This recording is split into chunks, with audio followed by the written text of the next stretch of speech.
Hello student and welcome back. Today we are going to cover Business Studies Chapter 3 Business Environment and the topic is Importance of Business Environment.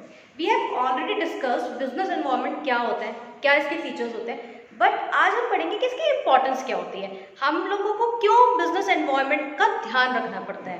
ठीक, तो उसके लिए जो हमारा first point है वो है it enables the firm to identify opportunities and getting first mover advantage. इसका मतलब क्या है?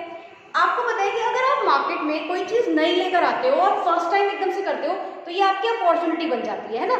हमने लास्ट वीडियो में स्मार्ट पढ़ा है ना, and I have told you कि जो स्ट्रेंथ और वीकनेस है we are not going to cover this in our chapter. हम लोग इसमें सिर्फ ओटी यानी कि अपॉर्चुनिटी और थ्रेट पढ़ने वाले हैं. तो फर्स्ट पॉइंट हमारा यही कहता है अपॉर्चुनिटी, कि अगर आपने कोई चीज नई लॉन्च करी है या कोई बिजनेस का आइडिया आप नया लाए हैं तो वो आपके लिए अपॉर्चुनिटी बन जाता है. जैसे मैं एक एग्जांपल लेके कहूँ कि हमारे नियर बाय कॉलोनी में एक सलून खुला. सलून तो खुल गया, अब उसने क्या ऑफर निकाला कि भाई मैं फर्स्ट 10 लोगों को हेयर कट फ्री देने वाला हूँ. ठीक, तो अगर आपको वो फटाफट से पता चल गया, आप जाओगे और वो अपॉर्चुनिटी ले लोगे, तो आपको वो अपॉर्चुनिटी मिल गई. तो वो क्या है? आपकी अपॉर्चुनिटी कहलाती है, बिजनेस की अपॉर्चुनिटी. क्लियर? अब जैसे मैंने लास्ट में डिस्कस किया था कि एक लेडी होती है हमारे मोहल्ले में जिनको सारी कॉलोनी का पता होता है, तो वो क्या करती है, कुछ ऐसा नया कुछ पता होता है ना, उन्हें सबसे पहले पता चल जाता है. ठीक, तो अगर वो सलून वाला हेयर कट जो है वो फर्स्ट 10 या फर्स्ट 20 लोगों को दे रहा होगा, तो जिसको सबसे पहले वो चीज़ पता चल गई वो उस चीज़ को ग्रैब कर लेगा, है ना. लेकिन जिसको लेट पता चली उसके लिए नुकसान हो जाएगा. तो ये क्या है कि जिसने इस चीज़ का ध्यान रखा, अपने एनवायरनमेंट का ध्यान रखा, वो उसका अपॉर्चुनिटी हो गई. ठीक, अब सेकेंड पॉइंट आता है हमारा it helps the firm to identify threats and early warning signals. अब इसके अंदर क्या आया? थ्रेट. तो अपॉर्चुनिटी और थ्रेट जो मैंने आपको बताया. अब बिजनेस में अगर कुछ ऐसे थ्रेट आने वाले हैं तो वो क्या है, वो भी आपके पूरे बिजनेस को आपको पता होना चाहिए कि आने वाले टाइम में मैं ये थ्रेट फील कर सकता हूँ, तो मैं अपने बिजनेस को उस तरह से बचा कर चलूँ.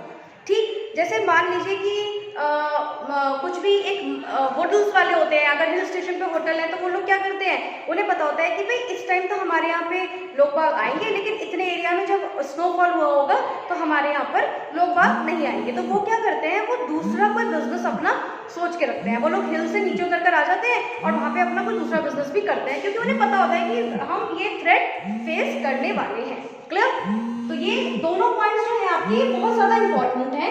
आप अपॉर्चुनिटी और थ्रेट आप इनसे वो याद कर सकते हैं. थर्ड पॉइंट है हमारा it helps in assisting in policies and planning and policies. मैंने आपको बताया कि बिजनेस एनवायरनमेंट हम पहले पढ़ रहे हैं. इसके बाद जो हमारा नेक्स्ट चैप्टर है वो क्या है, वो प्लानिंग का चैप्टर है, कि हम अपने बिजनेस में प्लान कैसे करेंगे. भाई अगर आप कोई बिजनेस खोलने जा रहे हो तो पहले आप प्लानिंग करोगे ना. ये थोड़ी ना बस आज बनाया चलो आज मैं कोई कपड़े का काम कर लेता हूँ, ऐसे थोड़ा ना होता है. हम उसकी पूरी प्लानिंग एंड प्लॉटिंग करेंगे, तब जाकर हम किसी बिजनेस में एंटर करेंगे. तो बिजनेस प्लानिंग से पहले हमें बिजनेस एनवायरनमेंट पढ़ना होता है. इसी वजह से ये चैप्टर आपकी बुक में उससे पहले रखा गया है. ठीक, तो अगर जैसे सपोज करिए कि भाई जीएसटी आया, हाँ, अब जीएसटी आ गया, उसका हमें पता था कि लग ही जाएगा आने वाले टाइम पे, तो हम लोगों ने क्या करा, अपने आप को प्रिपेयर कर लिया. अगर हमें उससे अपॉर्चुनिटी मतलब हमारे को उससे फायदा होना था तो हमने उस हिसाब से काम किया, और अगर हमें लग रहा था कि इससे हमें कोई नुकसान हो सकता है तो हम क्या करेंगे, अपने किसी सीए या इन सब से हम सलाह लेंगे कि भाई ये जो हमें खतरा होगा हम इससे ओवरकम कैसे करें. ठीक, तो ये था हमारा थर्ड पॉइंट कि हमें कोई भी प्लानिंग और पॉलिसीज हमें हेल्प कर जाती है, कि अगर हमें मालूम है कि जीएसटी लगाने वाली है गवर्नमेंट, तो हम उसी तरह से अपने वर्क की प्लानिंग करेंगे, या हमें पॉलिसीज पहले से ही पता है. क्लियर? अब हमारा फोर्थ है it helps in tapping useful information.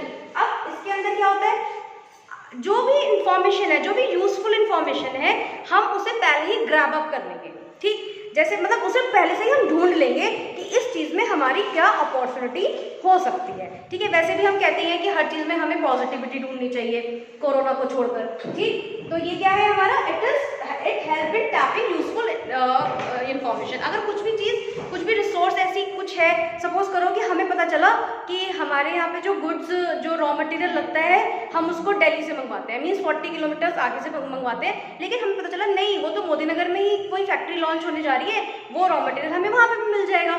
तो हम क्या क्या करेंगे, हम फटाफट जाकर उससे डील कर लेंगे कि चलो भाई अब हमारे यहाँ पे आप रॉ मटेरियल भेजना शुरू कर देना। क्यों? क्योंकि हमारा उतना टाइम, उतना फ्यूल और ये सारी चीज़ें हमें बचेंगी। तो हमने वो जो रिसोर्स हमें मिलने वाला था, हमने उसे फटाफट से पता चलते ही उसे टैप अप कर लेना। क्लियर? नेक्स्ट है हमारा, it helps in coping with rapid changes. ये क्या होता है कि क्या हमें कैसे मतलब जो भी चेंजेस हो रहे हैं हम उनसे कैसे कोप अप करेंगे, कैसे सीखेंगे।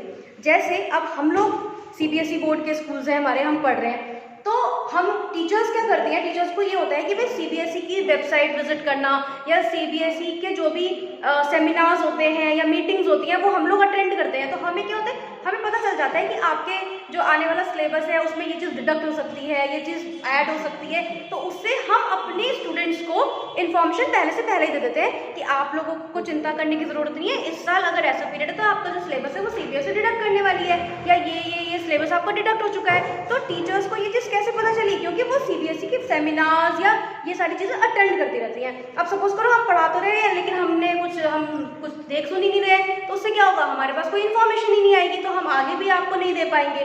ठीक, तो इसलिए अपने बिजनेस में हमेशा हमें अवेयर रहना चाहिए, उस चीज़ की हमें जांच पड़ताल करते रहना चाहिए। तो यही होता है, it helps in coping with rapid changes, कि जो चेंजेस आएंगे हम उससे फटाफट कोप अप कर लेंगे, उस सिचुएशन से हम जल्दी कोप अप कर लेंगे। Clear? And the next and the last point is it helps in improving performances. अगर आप अपने बिजनेस एनवायरनमेंट का ध्यान रखोगे, क्या होने वाला है मार्केट में, क्या चीज़ आने वाली है, आप ये सारी चीज़ें ध्यान रखोगे तो आपको उसका जो रिसोर्सेज है, मतलब आपकी जो परफॉर्मेंस है, आप उसे इम्प्रूव कर पाओगे। जैसे मैं आपको बताऊं कि हमारे सरकारी बैंक तो थे ही पहले से ही, एसबीआई वगैरह, लेकिन कुछ टाइम पहले नए प्राइवेट बैंक्स आने लग गए, जैसे आईसीआईसीआई, एचडीएफसी, एचएसबीसी। ये जो प्राइवेट बैंक्स आए, इन्होंने अपनी सर्विस इतनी अच्छी करी कि लोगों को कहा कि आपको अकाउंट खोलने के लिए बिल्कुल भी लाइन में नहीं लगना पड़ेगा, या आपको पैसे निकालने के लिए लाइन में नहीं लगना पड़ेगा, सब हम आपको घर पे फैसिलिटी देंगे। पैसों के लिए उन्होंने एटीएम मशीन्स लगाई और ये सब कुछ करा। मतलब ये चीज़ लोगों को इतना अच्छा लगा, बिकॉज हर कोई अपना टाइम वेस्ट करता था बैंक की लाइन में लगकर, पैसे जमा करवाने हैं तो पैसे निकालने हैं, तो मतलब बुरा हाल था और इतना पेपर वर्क ये सब कुछ था।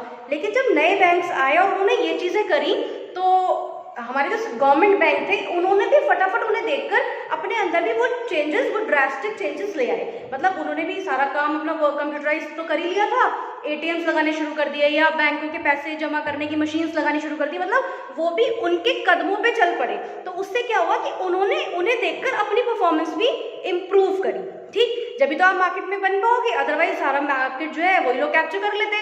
जो सरकारी बैंक थे उनका क्या होता, उन्हें कौन पूछता, उनके कस्टमर्स खत्म हो जाते। हालांकि कम हो गए थे, क्योंकि जब ये आए प्राइवेट बैंक तो सब लोगों ने उनकी तरफ फास्ट मूव करना शुरू कर दिया, क्योंकि उन्हें फैसिलिटीज मिल रही थी। हर किसी का यही है, अगर उन्हें फैसिलिटीज मिलेंगी तो वो लोग उसी की तरफ ही जाएंगे, तो वो लोग उनकी तरफ चल पड़े थे। मतलब काफ़ी कस्टमर्स एसबीआई मतलब गवर्नमेंट बैंक ने अपने लूज करे थे इस वजह से, लेकिन उन्होंने भी फटाफट से उस चीज़ को अडॉप्ट करा, उस चीज़ अपनी परफॉर्मेंस को भी इम्प्रूव किया और वो उनसे कॉम्पिटिशन कर पाए। ठीक, तो ये आज हमने जो पढ़ा, हमने अपनी इम्पोर्टेंस पढ़ी बिजनेस एनवायरनमेंट की। तो होपफुली आपको ये समझ में आई होंगी, आप इसको नोट करें और अगर कोई भी प्रॉब्लम आती है तो आप डिस्कस कर सकते हैं। Thank you so much.